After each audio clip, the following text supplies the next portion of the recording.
Quero começar hoje conversando com você, contando uma história, né?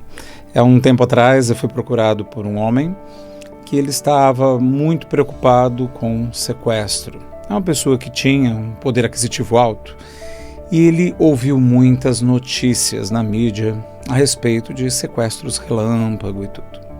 O que aconteceu? Ele não estava conseguindo sair de casa, ele estava com muito receio, muito medo, e inclusive quando ele foi para fazer uma reunião individual comigo, para receber uma ajuda nesse sentido, ele foi com o motorista dele e ao mesmo tempo levou também um guarda-costas, coisa que ele não andava antes.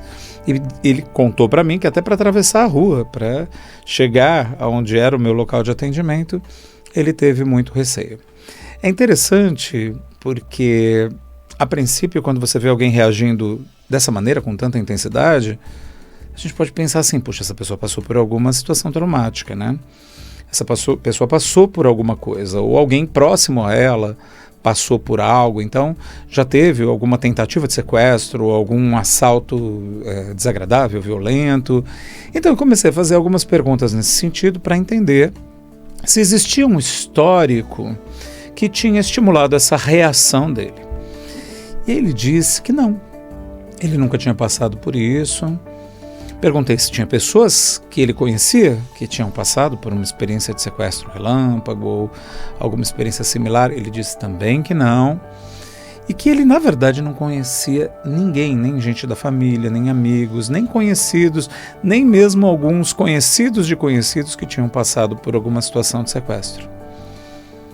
E eu perguntei a ele como ele sabia que o risco estava aumentado, porque ele falou que estava um absurdo, a situação estava insustentável e que a quantidade de sequestros tinha aumentado muito.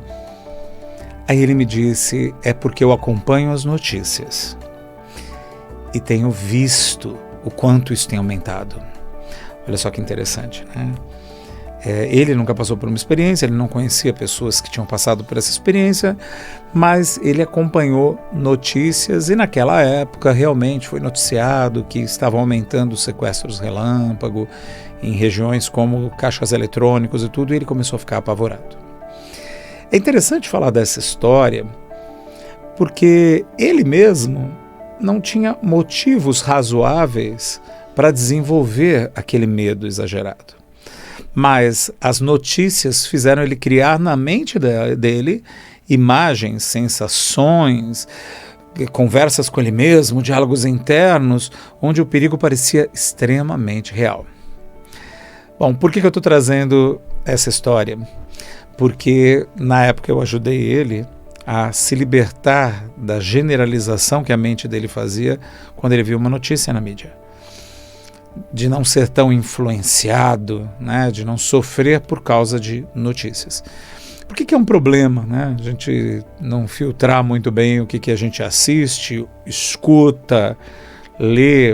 É porque aquilo cria uma espécie de realidade alternativa ao que é a nossa realidade. Então no seu dia a dia, de repente, as coisas estão bem, está até que fluindo tudo de uma forma normal. Só que você começa a acompanhar muito algumas notícias, de repente você fala, meu Deus, o negócio está perdido, está cada vez pior. Isso não é a sua realidade, mas alguma coisa que você viu, acompanhou através de rádio, TV, internet ou outros veículos de comunicação. E qual é o problema disso, né? As notícias, por assim dizer, elas não são aquilo que é o comum, o normal do dia a dia, o ordinário, o dia a dia. Elas são o extraordinário, o incomum, né? As notícias trazem esse elemento. Tanto que quando a gente vê filmes antigos que mostram aqueles garotos americanos entregando jornais e jogando nas portas, né? Uma coisa bem de Estados Unidos do passado, eles falavam extra, extra e colocavam uma notícia curiosa para chamar a atenção e jogavam os jornais e tudo. Extra de extraordinário. Você vai ver alguma coisa que é incomum, que vai tirar você da rotina do seu dia a dia, em que coisas acontecem, mas são poucas coisas no dia a dia. O dia a dia é bem comum, ordinário, corriqueiro, não tem grandes acontecimentos nem tão tristes, nem tão alegres assim. E a gente tem, inclusive, que aprender a lidar com essa rotina da vida, com a falta de estímulos, com o tédio, que cada vez tem sido mais difícil, porque as pessoas têm buscado extrema superestimulação através de redes sociais e tantas coisas mais. E aí a rotina, ela é muito mais simples e tem muito menos acontecimentos do que a mídia traz para você. Então vamos voltar para as notícias, né? Quando você acompanha notícias, você está vendo algo que é o extraordinário, que é o incomum, que é o que sai um pouco fora da curva normal do dia a dia.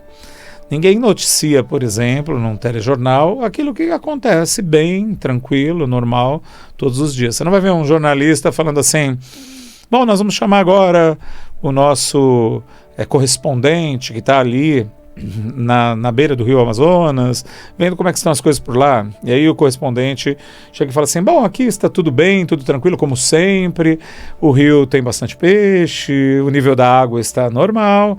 Deixa eu entrevistar aqui o senhor José. Senhor José, como é que está aqui, né, o Rio Amazonas? Ah, normal, todo dia igual, né, a pesca está indo bem, então... Por que motivo eles não noticiam aquilo que é corriqueiro, que é ordinário, que é o comum do dia a dia? Porque não é notícia, não chama a atenção, não vai trazer audiência, né? Mas isto é a vida das pessoas. A maior parte do tempo, a nossa vida é uma vida simples, comum, não acontece tanta coisa assim, tem bastante rotina, e aquilo que está nas notícias muitas vezes não tem nada a ver com o nosso dia a dia. Então, voltando para aquele homem que tinha medo de sequestro, quando eu comecei a fazer perguntas sobre as evidências que ele enxergava no dia a dia dele, de que havia risco real, ele começou a perceber que ele tinha criado o medo na mente dele. Ele não tinha evidências. O que ele tinha eram informações que vinham da mídia, do noticiário. E o noticiário noticia alguma coisa que não é o geral para todo mundo, mas uma ocorrência extraordinária, diferente, que interrompe aquela rotina normal do dia a dia. Então você tem que tomar muito cuidado, porque quando você assiste notícias, você tende a construir a ideia generalizada de que aquilo está acontecendo demais, numa frequência absurda, e não é verdade. Tá? Dando um exemplo. Há uns anos atrás, houve um período em que a cidade de São Paulo, que é a cidade em que eu moro, sofreu um ataque, né, de grupos que eram grupos criminosos. Isso foi extensamente noticiado na mídia. Aqui aconteceu. Me lembro até hoje que eu também estava assistindo um telejornal, fiquei com medo de sair de casa. No primeiro dia, né, as pessoas nem saíam de casa e tudo mais, tal. Depois que passou um pouco isso, a gente tem a nossa agenda, as nossas rotinas, nossas coisas para fazer, não é verdade? Eu fui vivenciando aquilo que eu tinha que vivenciar, saindo, indo trabalhar, fazendo minhas coisas, e de repente as notícias na mídia continuavam iguais. Parecia que São Paulo era uma cidade sitiada, que estava todo mundo preso em suas casas, mas eu não vi absolutamente nada nos caminhos que eu passei. Por que motivo? Porque a mídia noticiava coisas que aconteceram, sim, obviamente, mas que aconteceram em determinados locais. Não estava espalhado acontecendo na cidade inteira. E durante todo aquele período, eu simplesmente nem vi nada. Não vi nada. Só que na minha mente, quando eu comecei a ouvir as notícias, eu achava que estava em todo lugar. Meu Deus, está perdido, a cidade foi fechada, sabe, alguma coisa desse tipo. Né? Eu tive a sensação de que a gente tinha voltado para o Velho Oeste, né? Para aqueles filmes de Bang Bang, a italiana. Bom, mas o que está acontecendo nessa hora? A mente tende a generalizar e não achar que o que está sendo mostrado é algo episódico, algo que aconteceu ali naquele local e não está espalhado para toda parte. Tanto que eu me lembro que naquela época eu viajei, fui para um outro estado para ministrar um treinamento, um curso na área de desenvolvimento humano, e as pessoas falaram para mim: meu Deus, como é que está vocês lá em São Paulo? Como é que vocês estão? O que está acontecendo? Você viu muita coisa trágica? Eu falei, olha, eu não passo na frente de delegacias de polícia, eu não vi nenhum ônibus sendo queimado, eu não vi absolutamente nada. Para mim, o dia a dia é completamente normal, e quando eu sentei na frente da TV para ver noticiário, eu também fiquei assustadíssimo, achando que, pelo amor de Deus, minha cidade está sendo destruída, só que não era isso, tá? Passei por uma situação recente muito interessante, né? Eu também fui ministrar um treinamento num outro estado, fui para o Mato Grosso. Tem uma pessoa que falou que foi ao Rio de Janeiro, que tinha ficado encantadíssima com a cidade do Rio de Janeiro e tudo, e que ela foi morrendo de medo por causa dos noticiários, porque a cidade é uma cidade extremamente violenta, e no final das contas ela acabou tendo uma ótima experiência, não vendo nada, não acontecendo nada com ela, né? A gente sabe que tem um índice alto de violência no Rio de Janeiro, que fica mais concentrada por ser uma cidade que é menor, ela não tem muita expansão e crescimento, tem uma área de montanhas que realmente retém o crescimento dela, então a violência fica um pouco mais próxima da população. Mas mesmo assim, quando a gente assiste alguma coisa em noticiário, a gente fantasia de que a coisa é terrível, está em toda parte, e não é bem assim que funciona. Por que eu estou trazendo isso? Porque hoje nós temos ainda mais influência sobre a nossa mente dependendo do que os algoritmos de redes sociais elegem para mostrar para nós. E o que é que causa mais impacto em nós? Normalmente notícias negativas. Por que motivo isso causa mais impacto? Por causa da nossa arquitetura neurológica. Para a nossa sobrevivência, quando nós vemos algo que parece muito ruim, negativo, desagradável, perigoso, a gente quer saber o que é, a gente quer olhar. Você vê um acidente de trânsito, por exemplo, você vê gente andando mais devagar e querendo olhar para ver o que foi, o que aconteceu. Morreu alguém? Tem algum problema? Basicamente, isso é uma coisa que garantiu nossa sobrevivência. Nosso cérebro fica todo mais ativado quando algo negativo, desagradável acontece. Isso tem a ver com uma série de alarmes que nós temos para poder lidar com ameaças, enfrentar ameaças, sobreviver às ameaças, transformar problemas que estão à nossa volta. Então existe uma tendência muito mais forte a gente reagir a notícias graves, desagradáveis, ruins, do que notícias boas, que também ativam nosso cérebro, mas não ligam esse sistema de alarme contra ameaças, entende? Então o que acaba acontecendo, né? Nas notícias você vai ver uma tendência muito grande a noticiar aquilo que não vai bem. Porque isso dá mais audiência, ativa o cérebro da gente, aumenta a curiosidade, tenho que saber o que está acontecendo, tenho que me precaver, tenho que saber se isso vai afetar a minha vida. Essa é a ideia, né? Só que quando a gente vai para redes sociais, a gente já está agora extremamente imerso em diversas redes sociais, que tem algoritmos que privilegiam aquilo que chama mais a sua atenção, aquilo que capta a sua atenção. Preste atenção nisso. O que capta mais a sua atenção são notícias extraordinárias e com viés negativo. Alguma coisa que te dá medo, que te dá insegurança, que te dá curiosidade para saber, para se precaver. Então existe uma forte tendência do algoritmo perceber que é isso que está te atraindo, que é alguma coisa, inclusive, que pode ser sensacionalista, falsa, uma fake news, mas que causa impacto emocional, e mostrar só isso para você. Mostrar só isso para você. E aí o que acaba acontecendo? Você vai achando que só tem isso mesmo. Você vai achando que isso é como o mundo está agora. Tá tudo perdido, tá terrível, tá... Meu Deus! Né? Só que na verdade o que está acontecendo é que por causa da sua tendência, né, da tendência do nosso cérebro a ficarmos muito ativados quando temos contato com notícias negativas, quando temos contato com alguma coisa que parece muito extraordinária, que a gente precisa se precaver, saber e tudo, a gente acaba dando muita audiência para essas coisas. E o algoritmo das redes sociais percebe claramente como manter você durante muito tempo preso, vendo. O que acontece na maioria das redes sociais é que você não seleciona muito, você vai circulando, rolando para cima, para o lado e vai vendo coisas. Como não existe uma seletividade,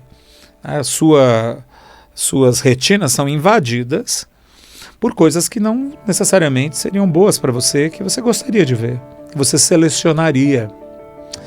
Isso é um grande problema. Você está ali, num estado mais relaxado, querendo um pouco dar um descanso, indo de repente para um aparelho de celular e falando, deixa eu dar uma olhada aqui. e de repente você sofre influência de coisas que não te fazem nada bem. Porque você não está selecionando o que você está vendo. Então toma bastante cuidado com esse processo de selecionar as informações. Tá? Se você seleciona informações que te fazem mal e que te põem num estado negativo, há uma tendência grande a você começar a enxergar o mundo como um lugar ruim. Você começar a ter estados internos emocionais muito desagradáveis.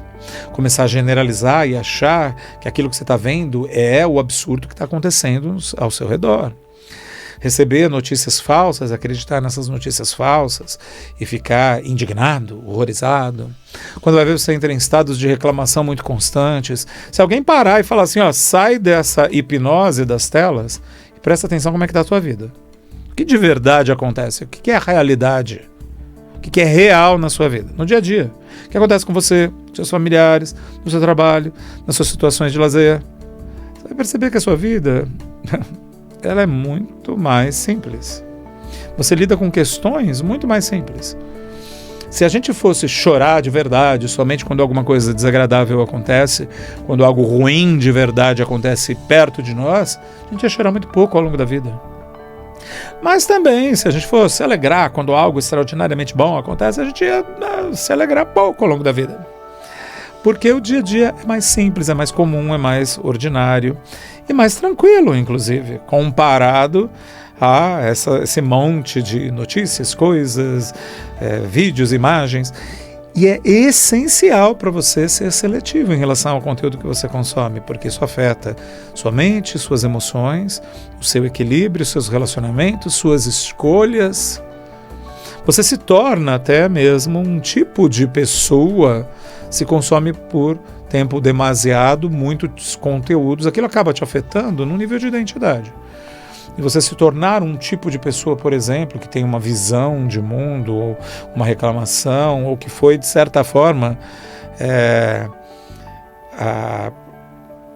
cooptado por um grupo, porque são grupos que criam esse tipo de coisa, porque sabem que vão captar a sua atenção e captar a sua audiência. Quando você vai ver, você faz parte desse grupinho, de uma manada, que fala as mesmas coisas, que repete as mesmas coisas. Quando você está falando, dá para saber que você assiste determinado tipo de coisa e vê o tal podcast, vê os vídeos do Reels e vê coisas desse tipo. Por quê? Porque você repete coisas que você ouviu. Sua personalidade acaba sendo afetada por aquilo que você vê, assiste, ouve, lê. Então é fundamental que a gente consiga fazer algum nível de seleção. O desafio é que as principais redes sociais de entretenimento não querem que você faça seleção. Então eles jogam num feed de notícias, eles jogam ali numa linha do tempo, eles jogam para você conteúdos que de alguma forma poderiam causar impacto sobre você e fazer você consumir mais ainda e não sair da rede social, que é do interesse deles. Na rede social, eu sou um produto. Você é o produto. Eles vendem a sua atenção para anunciantes, então eles não querem que você saia. E os algoritmos fazem um excelente trabalho nesse sentido. Agora, existem redes sociais que te permitem escolher mais. Escolher envolve um pouco mais de trabalho, né? Você decidir o que você quer ver, o que você não quer ver. O que você quer ler, o que você não quer ler. O que te faz bem, o que não te faz bem. Que informação tem valor, que informação não tem valor. Isso está gerando um problema sério psicológico para os indivíduos. Então, pense você, será que essa hipnose das telas, que deixa você ali passivamente absorvendo conteúdos que possam ser extremamente nocivos e criar visões irrealistas na sua mente, será que isso não está te causando mal? Será que não está acontecendo que nem aquele meu cliente que me procurou porque tinha um medo enorme de sequestro e, na verdade, na vida dele não acontecia nada daquilo? Estava tudo relativamente bem e quando ele tomou consciência disso, entendeu que ele estava criando esses processos na mente dele, eu ajudei ele a sair disso, a eliminar esse processo mental que ele havia criado. Ele percebeu que não era a realidade que estava causando nele o problema. Era ele próprio. Muitos dos nossos problemas são causados pela nossa mente.